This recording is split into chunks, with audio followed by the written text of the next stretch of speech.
সামর্থ্য থাকলে কখনোই গ্রামে থাকা উচিত নয়। গ্রামে 100 বিঘা জমির মালিক হওয়ার চাইতে শহরে এক টুকরো ভাড়া বাসায় থাকা অনেক ভালো, অনেক আরামদায়ক, অনেক সম্মানের।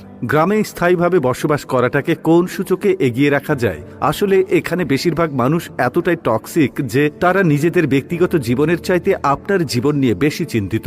আপনার চুল বড় কেন, অনার্সে পড়া সত্ত্বেও মেয়ের বিয়ে দেয় না কেন, 25 বছর বয়সে আপনি বেকার কেন, আপনার কোনো ব্যাচমেট বা আপনার সমবয়সী কেউ যদি বিদেশে গিয়ে লাখ লাখ টাকা কামায় তাহলে আপনি এখনো পড়াশোনা করছেন কেন, এসব আজগুবি বিষয় নিয়ে তাদের অনেক টেনশন। গ্রামের সব থেকে বোকা মানুষটাও শহরের মানুষকে এক হাটে 3 বার বিক্রি করতে পারবে। সামান্য জমি জমা নিয়ে যে কূটনৈতিক খেলা চলে গ্রামের মুরব্বীদের মাথায়, তা আন্তর্জাতিক কূটনীতিকদের মাথায়ও খেলবে না। আপনি পুকুরে যত্ন সহকারে মাছ চাষ করবেন, একদিন ঘুম থেকে উঠে দেখবেন সব মাছ মরে ভেসে আছে। আপনি কিছু নতুন ফুল ফলের গাছ রোপণ করবেন, সকালে দেখবেন গাছের গোড়া থেকে ভেঙে রাখা হয়েছে। এমনকি আপনার বোনের কিংবা মেয়ের বিয়ে ঠিক করবেন, সহজ সরল কেউ একজন নিজে সিএনজি ভাড়া করে যে বরপক্ষের কাছে দুর্নাম করে বিয়ে ভেঙে দেবে। মাঝে মধ্যে তারা এমন কিছু বিষয় নিয়েও চিন্তিত হয় যেসব বিষয় নিয়ে আপনার ফ্যামিলি মাথায় ঘামায় না। গ্রামের টক্সিসিটির আরো একটি বিরাট পার্ট হচ্ছে ঝগড়া। আপনি এমন কোনো বাড়ি খুঁজে পাবেন না যেখানে জায়গা জমি নিয়ে বিবাদ বা বিরোধ নেই। প্রত্যক্ষ এবং পরোক্ষভাবে এই ফ্যামিলি সেই ফ্যামিলি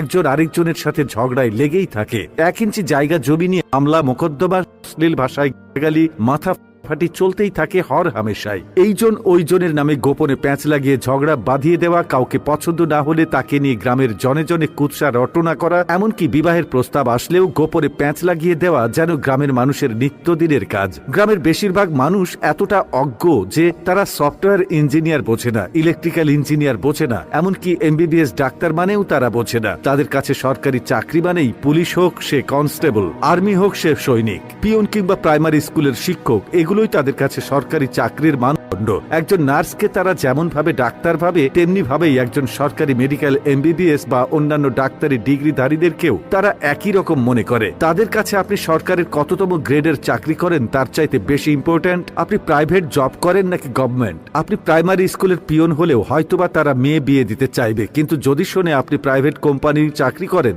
সে চাকরি যতই ভালো হোক তারা আমতা আমতা করবেই। তাদের কাছে আপনার উচ্চশিক্ষা গ্রহণের চাইতে আপনার যে বন্ধু এসএসসি পরীক্ষার পরে সৈনিক, কনস্টেবল কিংবা বিদেশের লেবারে কাজ করতে গিয়েছে তাদের দাম অনেক বেশি। আর টক্সিসিটির সবচেয়ে বিরক্তিকর আরেকটা পার্ট হচ্ছে গ্রামের চায়ের দোকানগুলো। প্রতিটি চায়ের দোকানে চায়ের কাপের চুমুকেই উঠে দিয়ে, যেখানে কার বউয়ের বাচ্চা হচ্ছে না, কার বউ কার সাথে কথা বলেছে, কার ছেলে মেয়ের বিবাহ হচ্ছে না, সেসব থেকে শুরু করে রাজনীতি, অর্থনীতি, খেলাধুলা কোনোটারই গবেষণা বাকি থাকে না, যার অধিকাংশ